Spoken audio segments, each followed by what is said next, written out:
Good evening, and welcome to Lucia's Horror Show. I am Lucia, your guide to the macabre, your light in the darkness, your horror host, if you will.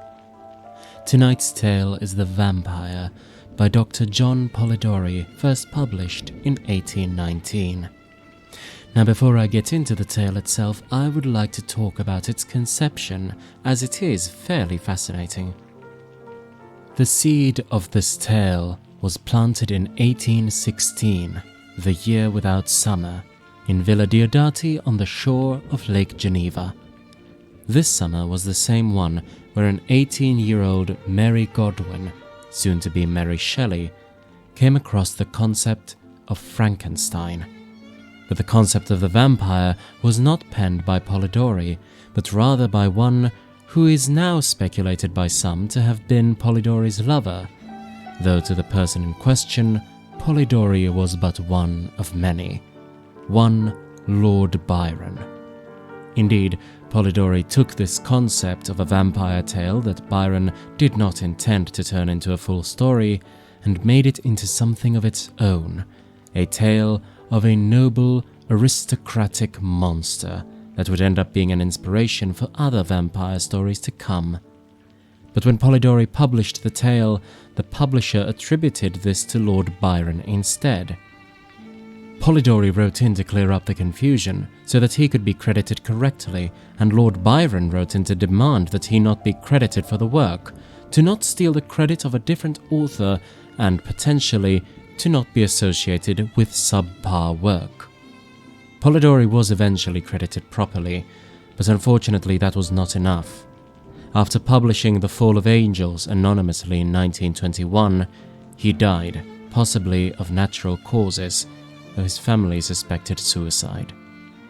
But, without further ado, let us begin this tale.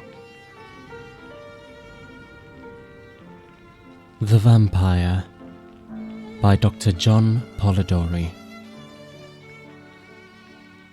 Introduction. The superstition upon which this tale is founded is very general in the East. Among the Arabians it appears to be common. It did not, however, extend itself to the Greeks until after the establishment of Christianity, and it has only assumed its present form since the division of the Latin and Greek churches, at which time the idea becoming prevalent that a Latin body could not corrupt if buried in their territory, it gradually increased and formed the subject of many wonderful stories still extant of the dead rising from their graves and feeding upon the blood of the young and the beautiful. In the West it spread, with some slight variation, all over Hungary, Poland, Austria, and Lorraine, where the belief existed that vampires nightly imbibed a certain portion of the blood of their victims, who became emaciated, lost their strength, and speedily died of consumptions, whilst these human bloodsuckers fattened, and their veins became distended to such a state of repletion as to cause the blood to flow from all the passages of their bodies, and even from the very pores of their skins. In the London Journal of March 1732 is a curious and, of course, credible account of a particular case of vampirism, which is stated to have occurred at Madrega in Hungary.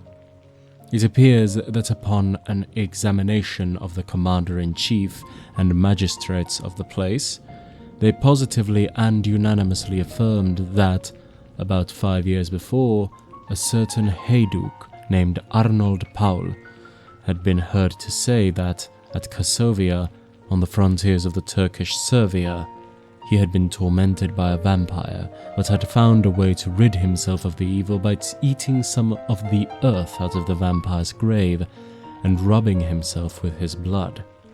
This precaution, however, did not prevent him from becoming a vampire himself. For about 20 or 30 days after his death and burial, many persons complained of having been tormented by him. and a deposition was made that 4 persons had been deprived of life by his attacks.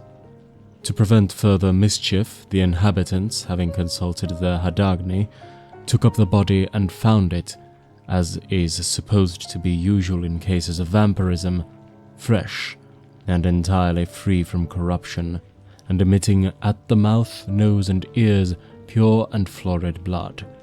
Proof having been thus obtained, they resorted to the accustomed remedy. A stake was driven entirely through the heart and body of Arnold Paul, at which he is reported to have cried out as dreadfully as if he had been alive. This done, they cut off his head, burned his body, and threw the ashes into his grave. The same measures were adopted with the corpses of those persons who had previously died from vampirism, lest they should, in their turn, become agents upon others who survived them. This monstrous rodomtade is here related because it seems better adapted to illustrate the subject of the present observations than any other instance which could be adduced. In many parts of Greece it is considered as a sort of punishment after death for some heinous crime committed whilst in existence, that the deceased is not only doomed to vampirize, but compelled to confine his eternal visitations solely to those beings he loved most while upon earth, those to whom he was bound by ties of kindred and affection, a supposition alluded to in the Giaour. But first on earth as vampire sent, thy corse shall from its tomb be rent, and ghastly haunt the native place, and suck the blood of all thy race. There from thy daughter, sister, wife, at midnight drain the stream of life, yet loathe the banquet which, perforce, must feed thy livid living corpse. Thy victims, ere they yet expire, shall know the demon for their sire, as cursing thee, thou cursing them, thy flowers are withered on the stem. But one that for thy crime must fall, the youngest, best beloved of all, shall bless thee with a father's name, that word shall wrap thy heart in flame. Yet thou must end thy task and mark her cheeks' last tinge, her eyes' last spark, and the glassy glance must view which freezes o'er its lifeless blue, then with unhallowed hand shall tear the tresses of her yellow hair, of which, in life a lock when shorn, affection's fondest pledge was worn, but now is borne away by thee, memorial of thine agony. Yet with thine own best blood shall drip thy gnashing tooth and haggard lip, then stalking to thy sullen grave go, and with ghouls and afrits rave, till these in horror shrink away from spectre more accursed than they. Mr. Southey has also introduced in his wild but beautiful poem of Thalaba the vampire course of the Arabian maid Ozina, who is represented as having returned from the grave for the purpose of tormenting him she best loved whilst in existence. But this cannot be supposed to have resulted from the sinfulness of her life, she being portrayed throughout the whole of the tale as a complete type of purity and innocence. The voracious Tournefort gives a long account of his travels of several astonishing cases of vampirism, to which he pretends to have been an eyewitness, and Calmet, in his great work upon this subject, besides a variety of anecdotes and traditionary narratives illustrative of its effects, has put forth some learned dissertations tending to prove it to be a classical as well as barbarian error. Many curious and interesting notices of this singularly horrible superstition might be added, though the present may suffice for the limits of a note necessarily devoted to explanation, and which may now be concluded by merely remarking that, though the term vampire is the one in most general acceptation, There are several other synonyms with it, made use of in various parts of the world, as vrukoloka, vardulaka, ghoul, brokoloka, etc. The Vampire. It happened that in the midst of the dissipations attendant upon a London winter, there appeared at the various parties of the leaders of the ton a nobleman, more remarkable for his singularities than his rank. He gazed upon the mirth around him, as if he could not participate therein. Apparently the light laughter of the fair only attracted his attention, that he might by a look quell it, and throw fear into those breasts where thoughtlessness reigned. Those who felt this sensation of awe could not explain whence it arose. Some attributed it to the dead grey eye which, fixing upon the object's face, did not seem to penetrate, and at one glance to pierce through the inward workings of the heart, but fell upon the cheek with a leaden ray that weighed upon the skin it could not pass. His peculiarities caused him to be invited to every house. All wished to see him, and those who had been accustomed to violent excitement and now felt the weight of ennui were pleased at having something in their presence capable of engaging their attention. In spite of the deathly hue of his face, which never gained a warmer tint, either from the blush of modesty or from the strong emotion of passion, though its form and outline were beautiful, many of the female hunters, after notoriety, attempted to win his attentions and gain at least some marks of what they might term affection. Lady Mercer, who had been the mockery of every monster shewn in drawing-rooms since her marriage, threw herself in his way, and did all but put on the dress of a mountebank to attract his notice, though in vain. When she stood before him, though his eyes were apparently fixed upon hers, still it seemed as if they were unperceived. Even her unappalled impudence was baffled, and she left the field. But though the common adulteress could not influence even the guidance of his eyes, it was not that the female sex was indifferent to him.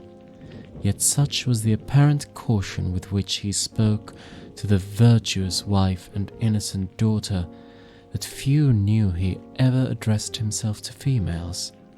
He had, however, the reputation of a winning tongue, and whether it was that it even overcame the dread of his singular character, or that they were moved by his apparent hatred of vice, he was as often among those females who form the boast of their sex from their domestic virtues, as among those who sully it by their vices. About the same time there came to London a young gentleman of the name of Aubrey. He was an orphan, left with an only sister in the possession of great wealth by parents who died while he was yet in childhood. Left also to himself by guardians who thought it their duty merely to take care of his fortune, while they relinquished the more important charge of his mind to the care of mercenary subalterns. He cultivated more his imagination than his judgment. He had, hence, that high romantic feeling of honour and candour which daily ruins so many milliners' apprentices. He believed all to sympathize with virtue, and thought that vice was thrown in by Providence merely for the picturesque effect of the scene, as we see in romances. He thought that the misery of a cottage merely consisted in the vesting of clothes, which were as warm, but which were better adapted to the painter's eye by their irregular folds and various coloured patches. He thought, in fine, that the dreams of poets were the realities of life. He was handsome, frank, and rich. For these reasons, upon his entering into the gay circles, many mothers surrounded him, striving which should describe with least truth their languishing or romping favourites. The daughters, at the same time, by their brightening countenances when he approached, and by their sparkling eyes when he opened his lips, soon led him into false notions of his talents and his merit. Attached as he was to the romance of his solitary hours, he was startled at finding that, except in the tallow and wax candles that flickered, not from the presence of a ghost, but from want of snuffing, there was no foundation in real life for any of that congeries of pleasing pictures and descriptions contained in those volumes from which he had formed his study. Finding, however, some compensation in his gratified vanity, he was about to relinquish his dreams when the extraordinary being we have above described crossed him in his career. He watched him, and the very impossibility of forming an idea of the character of a man entirely absorbed in himself, who gave few other signs of his observation of external objects, that the tacit assent to their existence implied by the avoidance of their contact, allowing his imagination to picture everything that flattered its propensity to extravagant ideas, he soon formed this object into the hero of a romance and determined to observe the offspring of his fancy rather than the person before him. He became acquainted with him, paid him attentions, and so far advanced upon his notice that his presence was always recognized. He gradually learned that Lord Ruthven's affairs were embarrassed, and soon found, from the notes of preparation in Street, that he was about to travel. Desirous of gaining some information respecting this singular character who, till now, had only whetted his curiosity, he hinted to his guardians that it was time for him to perform the tour, which for so many generations has been thought necessary to enable the young to take some rapid steps into the career of vice toward putting themselves upon an equality with the aged, and not allowing them to appear as if fallen from the skies whenever scandalous intrigues are mentioned as the subjects of pleasantry or of praise, according to the degree of skill shown in carrying them on. They consented, and Aubrey, immediately mentioning his intentions to Lord Ruthven, was surprised to receive from him a proposal to join him. Flattered by such a mark of esteem from him, who, apparently, had nothing in common with other men, he gladly accepted it, and in a few days they had passed the circling waters. Hitherto, Aubrey had had no opportunity of studying Lord Ruthven's character, and now he found that, though many more of his actions were exposed to his view, the result offered different conclusions from the apparent motives of his conduct. His companion was profuse in his liberality. The idle, the vagabond, and the beggar received from his hand more than enough to relieve their immediate wants. But Aubrey could not avoid remarking that it was not upon the virtuous, reduced to indigence by the misfortunes attendant even upon virtue, that he bestowed his alms. These were sent from the door with hardly suppressed sneers. But when the profligate came to ask something, not to relieve his wants, but to allow him to wallow in his lust, or to sink him still deeper in his iniquity, he was sent away with rich charity. This was, however, attributed by him to the greater importunity of the vicious, which generally prevails over the retiring bashfulness of the virtuous indigent. There was one circumstance about the charity of his lordship, which was still more impressed upon his mind. All those upon whom it was bestowed inevitably found there was a curse upon it, for they were all either led to the scaffold, or sunk to the lowest and the most abject misery. At Brussels and other towns through which they passed, Aubrey was surprised at the apparent eagerness with which his companion sought for the centres of all fashionable vice. There he entered into all the spirit of the faro table. He betted, and always gambled with success, except where the known sharper was his antagonist, and then he lost even more than he gained. But it was always with the same unchanging face with which he generally watched the society around. It was not, however, so when he encountered the rash youthful novice, or the luckless father of a numerous family. Then his very wish seemed fortune's law. This apparent abstractedness of mind was laid aside, and his eyes sparked with more fire than that of the cat whilst dallying with the half-dead mouse.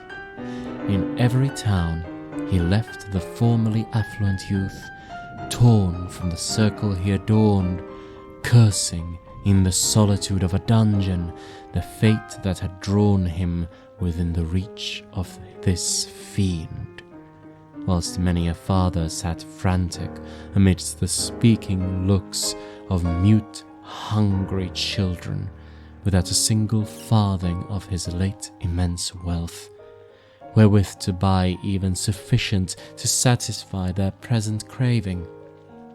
Yet he took no money from the gambling table, but immediately lost to the ruiner of many. The last guilder he had just snatched from the convulsive grasp of the innocent. This might but be the result of a certain degree of knowledge, which was not, however, capable of combating the cunning of the more experienced. Aubrey often wished to represent this to his friend, and beg him to resign that charity and pleasure which proved the ruin of all, and did not tend to his own profit. But he delayed it, for each day he hoped his friend would give him some opportunity of speaking frankly and openly with him. However, this never occurred. Lord Rotherden, in his carriage, and amidst the various wild and rich scenes of nature, was always the same. His eyes spoke less than his lip, and though Aubrey was near the object of his curiosity, he obtained no greater gratification from it than the constant excitement of vainly wishing to break that mystery which to his exalted imagination began to assume the appearance of something supernatural. They soon arrived at Rome, and Aubrey for a time lost sight of his companion. He left him in daily attendance upon the mourning circle of an Italian countess, whilst he went in search of the memorials of another almost deserted city. Whilst he was thus engaged, letters arrived from England, which he opened with eager impatience. The first was from his sister, breathing nothing but affection, the others from his guardians. The latter astonished him. If it had before entered into his imagination that there was an evil power resident in his companion, these seemed to give him sufficient reason for the belief. His guardians insisted upon his immediately leaving his friend, and urged that his character was dreadfully vicious, for that the possession of irresistible powers of seduction rendered his licentious habits more dangerous to society. It had been discovered that his contempt for the adulteress had not originated in hatred for her character, but that he had required to enhance his gratification that his victim, the partner of his guilt, should be hurled from the pinnacle of unsullied virtue down to the lowest abyss of infamy and degradation. In fine, that all those females whom he had sought apparently on account of their virtue had, since his departure, thrown even the mask aside, and had not scrupled to expose the whole deformity of their vices to the public gaze. Aubrey determined upon leaving one whose character had not yet shown a single bright point on which to rest the eye. He resolved to invent some plausible pretext for abandoning him altogether, proposing in the meanwhile to watch him more closely and to let no slight circumstances pass by unnoticed. He entered into the same circle, and soon perceived that his lordship was endeavouring to work upon the inexperience of the daughter of the lady whose house he chiefly frequented. In Italy, it is seldom that an unmarried female is met within society. He was therefore obliged to carry on his plans in secret, but Aubrey's eye followed him in all his windings, and soon discovered that an assignation had been appointed, which would most likely end in the ruin of an innocent, though thoughtless girl. Losing no time, he entered the apartment of Lord Ruthven, and abruptly asked him his intentions with respect to the lady, informing him at the same time that he was aware of his being about to meet her that very night. Lord Ruthven answered that his intentions were such as he supposed all would have upon such an occasion, and upon being pressed whether he intended to marry her, merely laughed. Aubrey retired, and, immediately writing a note to say that from that moment he must decline accompanying his lordship in the remainder of their proposed tour, he ordered his servant to seek other apartments, and calling upon the mother of the lady, informed her of all he knew, not only with regard to her daughter, but also concerning the character of his lordship. The assignation was prevented. Lord Ruthven next day merely sent his servant to notify his complete assent to a separation, but did not hint any suspicion of his plans having been foiled by Aubrey's interposition.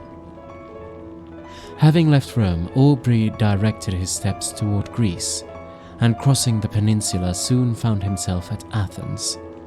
He then fixed the residence in the house of a Greek, and soon occupied himself in tracing the faded records of ancient glory upon monuments that apparently, ashamed of chronicling the deeds of freemen only before slaves, had hidden themselves beneath the sheltering soil of many-coloured lichen. Under the same roof as himself existed a being so beautiful and delicate that she might have formed the model of a painter wishing to portray on canvas the promised hope of the faithful in Mahomet's paradise, save that her eyes spoke too much mind of any one to think she could belong to those who had no souls. As she danced upon the plain, or tripped along the mountain's side, one would have thought the gazelle a poor type of her beauties. For who would have exchanged her eye, apparently the eye of animated nature, for that sleepy, luxurious look of the animal suited but to the taste of an epicure? The light step of Iantha often accompanied Aubrey in his search after antiquities, and often would the unconscious girl engaged in the pursuit of a cashmere butterfly show the whole beauty of her form, floating as if it were upon the wind. To the eager gaze of him who forgot the letters he had just deciphered upon an almost effaced tablet, in the contemplation of her sylph-like figure, often would her tresses falling, as she flitted around, exhibit in the sun's rays such delicately brilliant and swiftly fading hues, it might well excuse the forgetfulness of the antiquary, who let escape from his mind the very object he had before thought of vital importance to the proper interpretation of a passage in Pausanias. But why attempt to describe charms which all feel, but none can appreciate? It was innocence, youth, and beauty, unaffected by crowded drawing rooms and stifling balls. Whilst he drew those remains of which he wished to preserve a memorial for his future hours, she would stand by and watch those magic effects of his pencil in tracing the scenes of her native place. She would then describe to him the circling dance upon the open plain, would paint to him in all the glowing colours of youthful memory the marriage pomp she remembered viewing in her infancy, and then, turning to subjects that had evidently made a greater impression upon her mind, would tell him all the supernatural tales of her nurse. Her earnestness and apparent belief of what she narrated excited the interests even of Aubrey, and often as she told him the tale of the living vampire who had passed years amidst his friends and dearest ties, forced every year by feeding upon the life of a lovely female to prolong his existence for the ensuing months, his blood would run cold whilst he attempted to laugh her out of such idle and horrible fantasies. But Iantha cited to him the names of old men who had at last detected one living amongst themselves, after several of their near relatives and children had been found marked with the stamp of the fiend's appetite.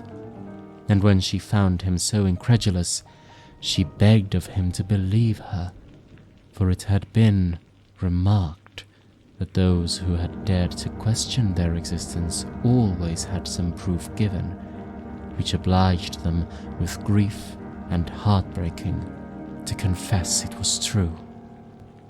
She detailed to him the traditional appearance of those monsters, and his horror was increased by hearing a pretty accurate description of Lord Ruthven. He, however, still persisted in persuading her that there could be no truth in her fears, though at the same time he wondered at the many coincidences which had all tended to excite a belief in the supernatural power of Lord Ruthven. Aubrey began to attach himself more and more to Iantha. Her innocence so contrasted with all the affected virtues of the women among whom he had sought for his vision of romance won his heart, and while he ridiculed the idea of a young man of English habits marrying an uneducated Greek girl, still he found himself more and more attached to the almost fairy form before him. He would tear himself at times from her, and, forming a plan for some antiquarian research, he would depart, determined not to return until his object was attained. But he always found it impossible to fix his attention upon the ruins around him, whilst in his mind he retained an image that seemed alone the rightful professor of his thoughts. Iantha was unconscious of his love, and was ever the same frank, infantile being he had first known. She always seemed to part from him with reluctance, but it was because she had no longer anyone with whom she could visit her favourite haunts, whilst her guardian was occupied in sketching or uncovering some fragment which had yet escaped the destructive hand of time. She had appealed to her parents on the subject of vampires, and they both, with several present, affirmed their existence, pale with horror at the very name. Soon after, Aubrey determined to proceed upon one of his excursions, which was to detain him for a few hours.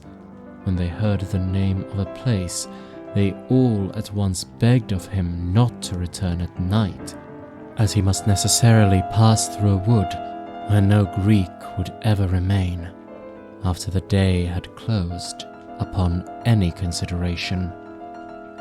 They described it as the resort of the vampires in their nocturnal orgies, and denounced the most heavy evils as impending upon him who dared to cross their path. Aubrey made light of their representations, and tried to laugh them out of the idea.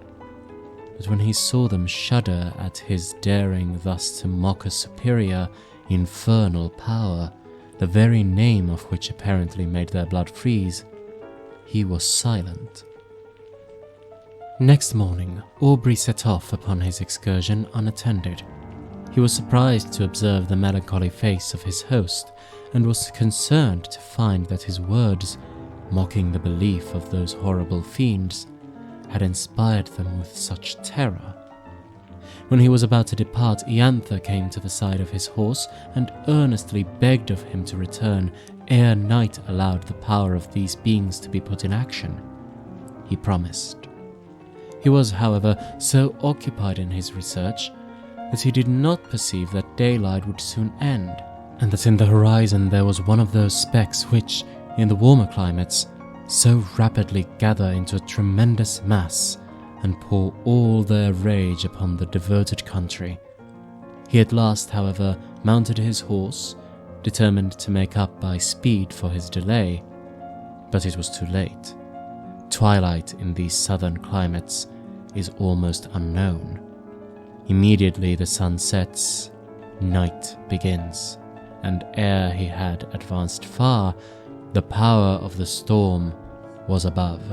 Its echoing thunders had scarcely an interval of rest. Its thick, heavy rain forced its way through the canopying foliage, whilst the blue forked lightning seemed to fall and radiate at his very feet. Suddenly his horse took fright, and he was carried by dreadful rapidity through the entangled forest.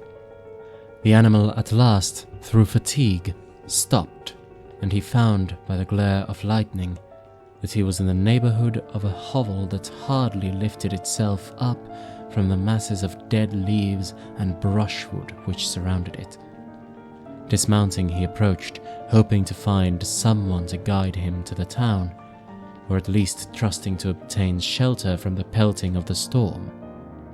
As he approached, the thunders, for a moment silent, allowed him to hear the dreadful shrieks of a woman mingling with the stifled, exultant mockery of a laugh, continued in one almost unbroken sound. He was startled, but, roused by the thunder which again rolled over his head, he, with a sudden effort, forced open the door of the hut. He found himself in utter darkness. The sound, however, guided him. He was apparently unperceived, for, though he called, still the sounds continued, and no notice was taken of him. He found himself in contact with someone whom he immediately seized, when a voice cried, "Again baffled!" to which a loud laugh succeeded, and he felt himself grappled by one whose strength seemed superhuman. Determined to sell his life as dearly as he could, he struggled, but it was in vain. He was lifted from his feet and hurled with enormous force against the ground. His enemy threw himself upon him, and kneeling upon his breast, had placed his hands upon his throat, and the glare of many torches penetrated through the hole that gave light in the day, disturbed him. He instantly rose and, leaving his prey, rushed through the door, and in a moment the crashing of the branches as he broke through the wood was no longer heard. The storm was now still, and Aubrey, incapable of moving, was soon heard by those without. They entered, the light of the torches fell upon the mud walls, and the thatch loaded on every individual straw with heavy flakes of soot. At the desire of Aubrey, they searched for her who had attracted him by her cries. He was again left in darkness, but what was his horror when the light of the torches once more burst upon him, to perceive the airy form of his fair conductress brought in a lifeless corse. He shut his eyes, hoping that it was but a vision arising from his disturbed imagination, but he saw again the same form when he unclosed them. Stretched by his side, there was no colour upon her cheek, not even upon her lip, yet there was a stillness about her face that seemed almost as attaching as the life that once dwelt there. Upon her neck and breast was blood, and upon her throat were the marks of teeth having opened the vein. To this the men pointed, crying, simultaneously struck with horror, "A vampire! A vampire!" A litter was quickly formed, and Aubrey was laid by the side of her who had lately been to him the object of so many bright and fairy visions, now fallen, with the flower of life that had died within her. She knew not what his thoughts were. His mind was benumbed and seemed to shun reflection and take refuge in vacancy. He held almost unconsciously in his hand a naked dagger of a particular construction, which had been found in the hut. They were soon met by different parties who had been engaged in the search of her whom a mother had missed. Their lamentable cries as they approached the city forewarned the parents of some dreadful catastrophe. To describe their grief would be impossible, but when they ascertained the cause of their child's death, they looked at Aubrey and pointed to the cause. They were inconsolable. Both died broken-hearted. Aubrey, being put to bed, was seized with a most violent fever and was often delirious. In these intervals he would call upon Lord Ruthven and upon Iantha. By some unaccountable combination, he seemed to beg of his former companion to spare the being he loved. At other times, he would imprecate maledictions upon his head and curse him as her destroyer. Lord Ruthven chanced at this time to arrive at Athens and, from whatever motive, upon hearing of the state of Aubrey, immediately placed himself in the same house and became his constant attendant. When the latter recovered from his delirium, he was horrified and startled at the sight of him whose image he had now combined with that of a vampire. But Lord Ruthven, by his kind words, implying almost repentance for the fault that had caused their separation, and still more by the attention, anxiety, and care which he showed, soon reconciled him to his presence. His lordship seemed quite changed. He no longer appeared that apathetic being who had so astonished Aubrey. But as soon as his convalescence began to be rapid, he again gradually retired into the same state of mind, and Aubrey perceived no difference from the former man, except that at times he was surprised to meet his gaze fixed intently upon him, with a smile of malicious exultation playing upon his lips. He knew not why, but this smile haunted him. During the last stage of his invalid's recovery, Lord Ruthven was apparently engaged in watching the tideless waves raised by the cooling breeze, or in marking the progress of those orbs, circling, like our world, the moveless sun. Indeed, he appeared to wish to avoid the eyes of all. Aubrey's mind, by this shock, was much weakened, and that elasticity of spirit which had once so distinguished him now seemed to have fled forever. He was now as much a lover of solitude and silence as Lord Ruthven, but much as he wished for solitude, his mind could not find it in the neighbourhood of Athens. If he sought it amidst the ruins he had formerly frequented, Iantha's form stood by his side. If he sought it in the woods, her light step would appear wandering amidst the underwood, in quest of the modest violet, then suddenly turning round, would show to his wild imagination her pale face and wounded throat, with a meek smile upon her lips. He determined to fly scenes, every feature of which created such bitter associations in his mind. He proposed to Lord Ruthven, to whom he held himself bound by the tender care he had taken of him during his illness, that they should visit those parts of Greece neither had yet seen. They travelled in every direction and sought every spot to which a recollection could be attached. But though they thus hastened from place to place, yet they seemed not to heed what they gazed upon. They heard much of robbers, but they gradually began to slight these reports, which they imagined were only the invention of individuals whose interest it was to excite the generosity of those whom they defended from pretended dangers. In consequence of thus neglecting the advice of these inhabitants, on one occasion they travelled with only a few guards, more to serve as guides than as defence. Upon entering, however, a narrow defile, at the bottom of which was the bed of a torrent which large masses of rock brought down from the neighbouring precipices, they had no reason to repent their negligence, for scarcely were the whole of the party engaged in the narrow pass, when they were startled by the whistling of bullets close to their heads, and by the echoed report of several guns.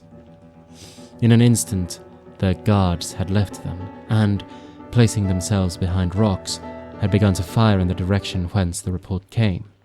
Lord Ruthven and Aubrey, imitating their example, retired for a moment behind the sheltering turn of the defile, but ashamed of being thus detained by a foe who, with insulting shouts, bade them advance, and being exposed to unresisting slaughter, if any of the robbers should climb above and take them in the rear, they determined at once to rush forward in search of the enemy. Hardly had they lost the shelter of the rock when Lord Ruthven received a shot in the shoulder, which brought him to the ground. Aubrey hastened to his assistance and, no longer heeding the contest of his own peril, was soon surprised by seeing the robbers' faces around him, his guards having, upon Lord Ruthven's being wounded, immediately thrown up their arms and surrendered. By promises of great reward, Aubrey soon induced them to convey his wounded friend to a neighbouring cabin, and having agreed upon a ransom, he was no more disturbed by their presence, they being content merely to guard the entrance till their comrade should return with the promised sum, for which he had an order. Lord Ruthven's strength rapidly decreased. In 2 days mortification ensued, and death seemed advancing with hasty steps. His conduct and appearance had not changed. He seemed as unconscious of pain as he had been of objects around him, but towards the close of the last evening his mind became apparently uneasy, and his eye often fixed upon Aubrey, who was induced to offer his assistance with more than usual earnestness. "Assist me. You may save me. You may do more than that. I mean not my life. I heed the death of my existence as little as that of the passing day. But you may save my honor, your friend's honor." "How? Tell me how." "I would do anything," replied Aubrey. "I need but little. My life ebbs apace. I cannot explain the whole, but if you would conceal all you know of me, my honor were free from stain in the world's mouth, and if my death were unknown for some time in England, but life, it shall not be known." "Swear," cried the dying man, raising himself with exultant violence. "Swear by all your soul reveres, by all your nature fears, swear that for a year and a day you will not impart your knowledge of my crimes or death to any living being, in any way, whatever may happen, or whatever you may see." His eyes seemed bursting from their sockets. "I swear," said Aubrey.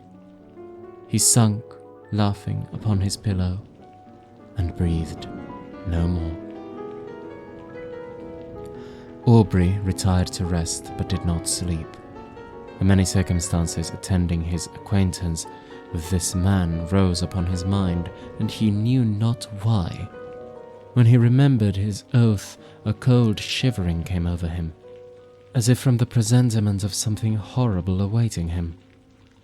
Rising early in the morning, he was about to enter the hovel in which he had left the corpse, when a robber met him, and informed him that it was no longer there, having been conveyed by himself and comrades, upon his retiring, to the pinnacle of a neighbouring mount, according to a promise they had given his lordship, that it should be exposed to the first cold ray of the moon that rose after his death.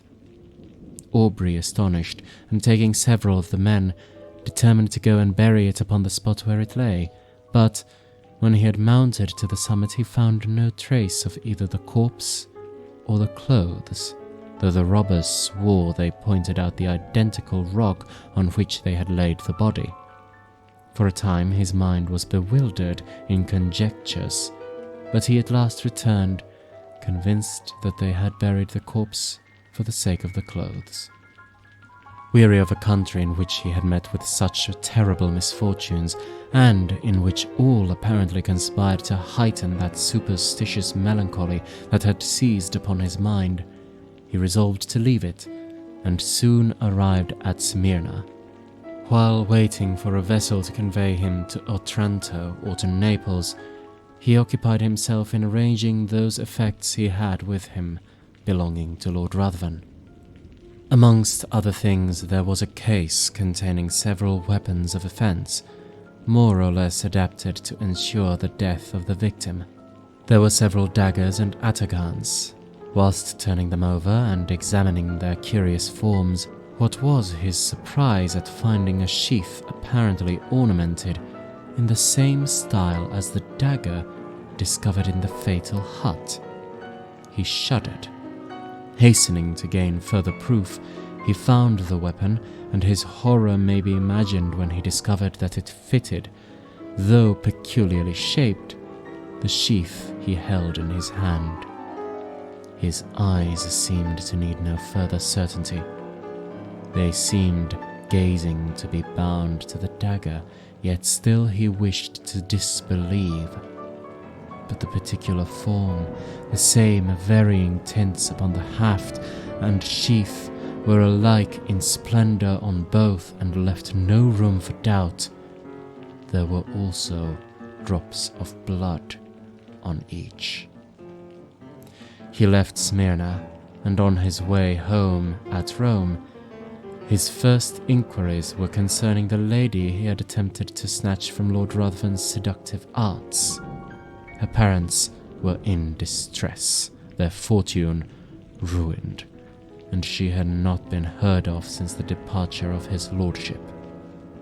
Aubrey's mind became almost broken under so many repeated horrors. He was afraid that this lady had fallen a victim to the destroyer of Iantha. He became morose and silent, and his only occupation consisted in urging the speed of the postilions, as if he were going to save the life of someone he held dear. He arrived at Calais. A breeze, which seemed obedient to his will, soon wafted him to the English shores, and he hastened to the mansion of his fathers, and there, for a moment, appeared to lose in the embraces and caresses of his sister all memory of the past.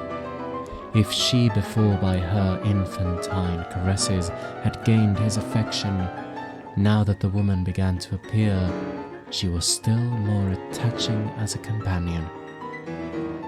Miss Aubrey had not that winning grace which gains the gaze and applause of the drawing-room assemblies.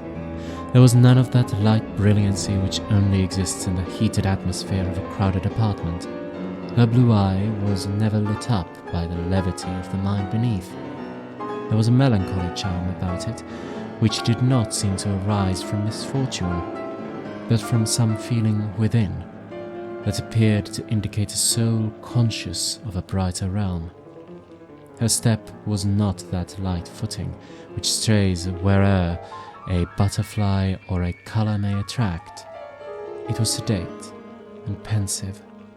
When alone, her face was never brightened by the smile of joy, but when her brother breathed to her his affection, and would, in her presence, forget those griefs she knew destroyed his rest, who would have exchanged her smile for that of the voluptuary? It seemed as if those eyes, that face, were then playing in the light of their own native sphere.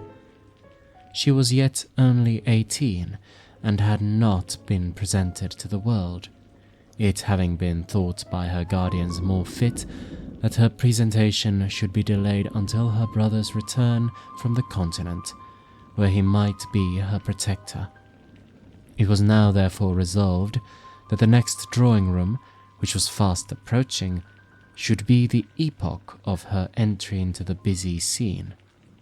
Aubrey would rather have remained in the mansion of his fathers and fed upon the melancholy which overpowered him. He could not feel interest about the frivolities of fashionable strangers when his mind had been so torn by the events he had witnessed, but he determined to sacrifice his own comfort for the protection of his sister. They soon arrived in town and prepared for the next day, which had been announced as a drawing room. The crowd was excessive. A drawing room had not been held for a long time, and all who were anxious to bask in the smile of royalty hastened thither. Aubrey was there with his sister. While he was standing in a corner by himself, heedless of all around him, engaged in the remembrance that the first time he had seen Lord Ruthven was in that very place, he felt himself suddenly seized by the arm, and a voice he recognized too well sounded in his ear. "Remember your oath." He had hardly courage to turn, fearful of seeing a spectre that would blast him, when he perceived, at a little distance, the same figure which had attracted his notice on this spot upon his first entry into society. He gazed till his limbs almost refusing to bear their weight, he was obliged to take the arm of a friend, and forcing a passage through the crowd, he threw himself into his carriage and was driven home.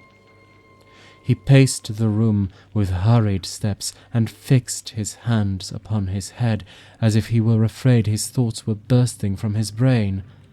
Lord Ruthven again before him. Circumstances started up in dreadful array. The dagger, his oath. He roused himself. He could not believe it possible. The dead rise again. He thought his imagination had conjured up the image his mind was resting upon. It was impossible that it could be real.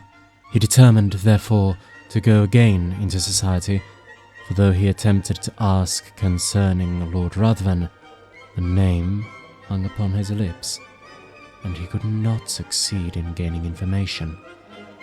He went a few nights after with his sister to the assembly of a near relation. Leaving her under the protection of a matron, he retired into a recess, and there gave himself up to his own devouring thoughts. Perceiving at last that many were leaving, he roused himself, and entering another room, found his sister surrounded by several, apparently in earnest conversation.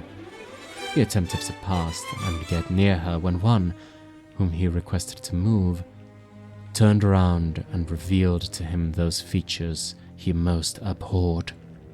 He sprang forward, seized his sister's arm, and, with hurried step, forced her toward the streets. At the door he found himself impeded by the crowd of servants who were waiting for their lords, and while he was engaged in passing them, he again heard that voice whisper close to him, "Remember your oath." He did not dare to turn, but, hurrying his sister, soon reached home.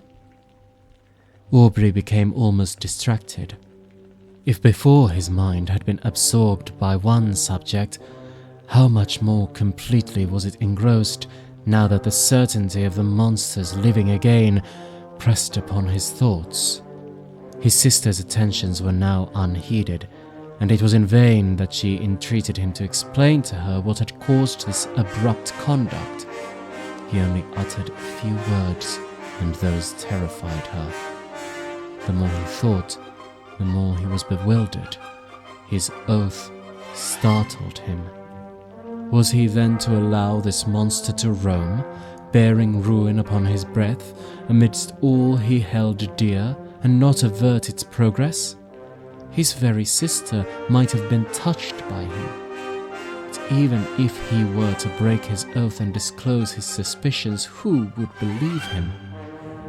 He thought of employing his own hand to free the world from such a wretch, but death, he remembered, had been already mocked.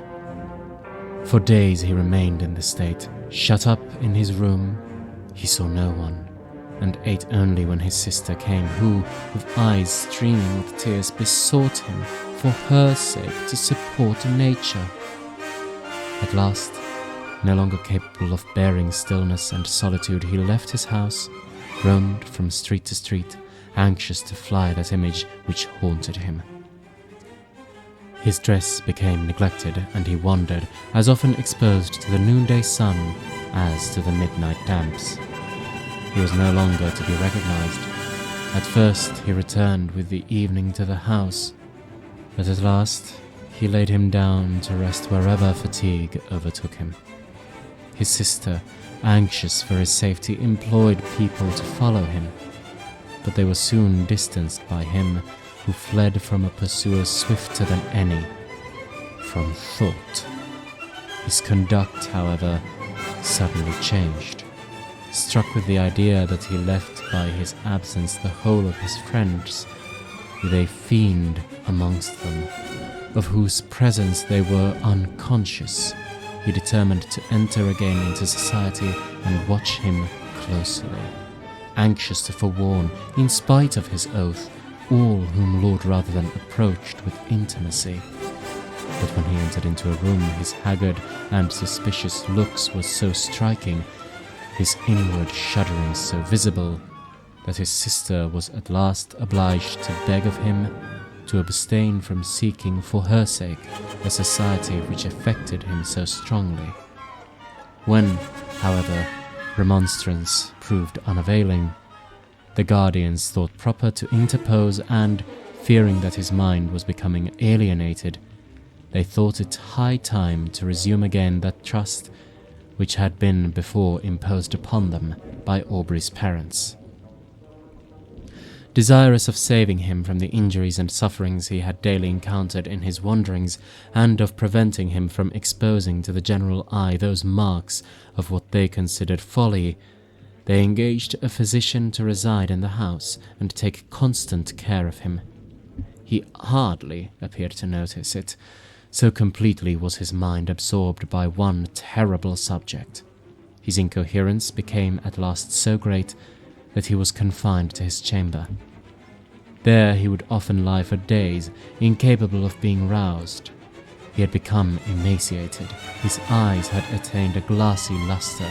The only sign of affection and recollection remaining displayed itself upon the entry of his sister. Then he would sometimes start, and seizing her hands with looks that severely afflicted her, he would desire her to not touch him. "Oh, do not touch him! If your love for me is aught, do not go near him." When, however, she inquired to whom he referred, his only answer was, "True, true." And again he sank into a state whence not even she could rouse him. This lasted many months. Gradually, however, as the year was passing, his incoherencies became less frequent, and his mind threw off a portion of its gloom, whilst his guardians observed that several times in the day he would count upon his fingers a definite number and then smile. The time had nearly elapsed when, upon the last day of the year, one of his guardians, entering his room, began to converse with his physician upon the melancholy circumstance of Aubrey's being in so awful a situation, when his sister was going next day to be married. Instantly Aubrey's attention was attracted. He asked anxiously, to whom? Glad of this mark of returning intellect, of which they feared he had been deprived, they mentioned the name of the Earl of Marsden. Thinking this was a young earl whom he had met in society, Aubrey seemed pleased, and astonished them still more by his expressing his intention to be present at the nuptials, and desiring to see his sister. They answered not, but in a few minutes his sister was with him. He was apparently again capable of being affected by the influence of her lovely smile, for he pressed her to his breast and kissed her cheek, wet with tears, flowing at the thought of her brothers being once more alive to the feelings of affection. He began to speak with all his wonted warmth and to congratulate her upon her marriage with a person so distinguished for rank and every accomplishment, when he suddenly perceived a locket upon her breast. Opening it, what was his surprise at beholding the features of the monster who had so long influenced his life. He seized the portrait in a paroxysm of rage and trampled it underfoot, Upon her asking him why he thus destroyed the resemblance of her future husband, he looked as if he did not understand her. Then seizing her hands and gazing on her with a frantic expression of countenance, he bade her swear that she would never wed this monster, but he could not advance. It seemed as if that voice again bade him remember his oath. He turned suddenly round, thinking Lord Ruthven was near him, but saw no one. In the meantime, the guardians and physician, who had heard the whole and thought this was but a return of his disorder, entered, and forcing him from Miss Aubrey, desired her to leave him. He fell upon his knees to them, he implored, he begged for them to delay but for one day. They, attributing this to the insanity they imagined had taken possession of his mind, endeavoured to pacify him, and retired. Lord Ruthven had called the morning after the drawing-room, and had been refused with everyone else. When he heard of Aubrey's ill health, he readily understood himself to be the cause of it, but when he learned that he was deemed insane, his exultation and pleasure could hardly be concealed from those among whom he had gained this information. He hastened to the house of his former companion, and, by constant attendance and the pretense of great affection for the brother and interest in his fate, he gradually won the ear of Miss Aubrey. Who could resist his power? His tongue had dangers and toils to recount, could speak of himself as of an individual having no sympathy with any being of the crowded earth, save with her to whom he addressed himself, could tell how, since he knew her, his existence had begun to seem worthy of preservation, if it were merely that he might listen to her soothing accents. In fine, he knew so well how to use the serpent's art, or such was the will of fate, that he gained her affections. The title of the elder branch falling at length to him, he obtained an important embassy, which served as an excuse for hastening the marriage, in spite of her brother's deranged state, which was to take place the very day before his departure for the continent. Aubrey, when he was left by the physician and his guardians, attempted to bribe the servants, but in vain. He asked for pen and paper. It was given to him. He wrote a letter to his sister, conjuring her, as she valued her own happiness, her honour, and the honour of those now in the grave, who once held her in her arms, as their hope and the hope of their house, to delay but for a few hours that marriage, on which he denounced the most heavy curses. The servants promised they would deliver it, but giving it to the physician, he thought it better not to harass any more the mind of Miss Aubrey by what he considered the ravings of a maniac. Night passed on without rest to the busy inmates of the house, and Aubrey heard, with a horror that may more easily be conceived than described, the notes of busy preparation. Morning came, and the sound of carriages broke upon his ear. Aubrey grew almost frantic. The curiosity of the servants at last overcame their vigilance. They gradually stole away, leaving him in the custody of a helpless old woman. He seized the opportunity, with one bound was out of the room, and in a moment found himself in the apartment where all were nearly assembled. Lord Ruthven was the first to perceive him. He immediately approached and, taking his arm by force, hurried him from the room, speechless with rage. Then, on the staircase, Lord Ruthven whispered in his ear, "Remember your oath, and know, if not my bride today, your sister is dishonoured. Women are frail." So saying, he pushed him towards his attendants, who, roused by the old woman, had come in search of him. Aubrey could no longer support himself. His rage, not finding vent, had broken a blood vessel. and he was conveyed to bed. This was not mentioned to his sister, who was not present when he entered, and the physician was afraid of agitating her. The marriage was solemnized, and the bride and bridegroom left London. Aubrey's weakness increased. The effusion of blood produced symptoms of the near approach of death. He desired his sister's guardians might be called, and when the midnight hour had struck, he related composedly what the reader has perused.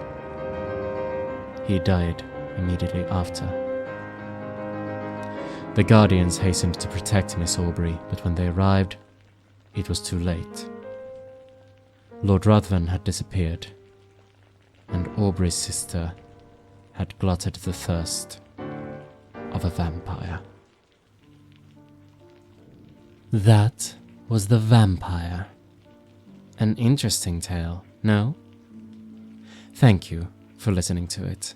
By the time this one is released, I will be marching in the Helsinki Pride Parade, so a queer-ish vampire story related to the disaster bisexual Lord Byron felt fitting. If you enjoyed this tale, please leave a like and subscribe so as to not miss any terrifying tales. If you would like me to read a specific story or play a specific game, leave it in the comments below, and I'll check it out and see if it's suitable for the series. If you have written a story of your own and would like it read, DM me on Blue Sky or Tumblr. Both are linked in the description below. The next tale will be the first part of my extended read-through of Bram Stoker's Dracula, keeping with the vampire theme. But with that, I bid you good night, and enjoy the nightmares.